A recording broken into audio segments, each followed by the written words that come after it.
Mammaaksa afaan Oromoo. Bara barri toleef buqqeetu dhagaa cabsaa. Bishaan mixiin lagaa waraabden jaldeessi qaama dhiqataa. Of tuuluun namaa si jibbuu ofirratti tuuludha. Kan haati boo'aa guddifte haati biddeena boo'aa biddeena kenniteef.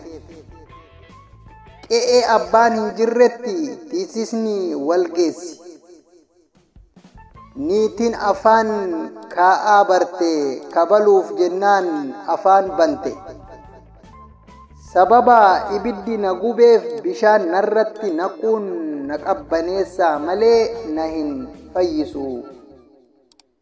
Na gargaarin hattuu na jalaa fudhu badiidha.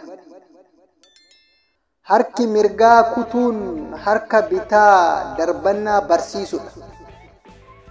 Kan akka fardaa nyaatu gaafa akka namaa nyaatu ni du'a. Waraabessi soddummaa harree barbaaduun akka hin beelofneef. Galatooma. Mammaaksa afaan Oromoo. Like, share, subscribe gochuu akka hin dagane. Galatooma.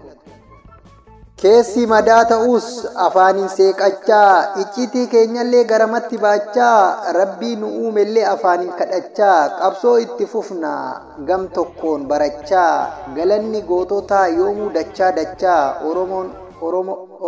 Oromoo dhiigni isaa tokkicha. Itti hin boonin itti boonii aadaa, lammiin gaariin lammiif wanta gaarii yaadaa, lammiidhaaf dhalannee maaf daganna waadaa.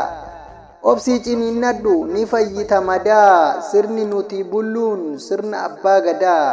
Diinan hiraarfamnee maaf nu jalaa badaa, diinan hiraarfamnee maaf nu jalaa badaa.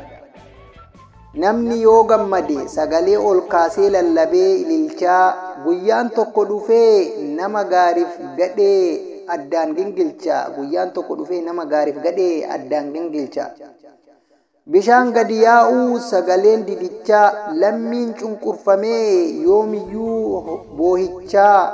Imimmaan qomoo koo numatu itichaa, diinota keenyaaf hin taanu riqicha. Diinota keenyaaf hin taanu riqicha. Aamin jedhaa qeerroon ani isin eebbisaa, ogummaan keessan ogummaa kannisaa, gamtaan keessan immoo gamtaa awaannisaa, umriin keessan umrii harraagessaa.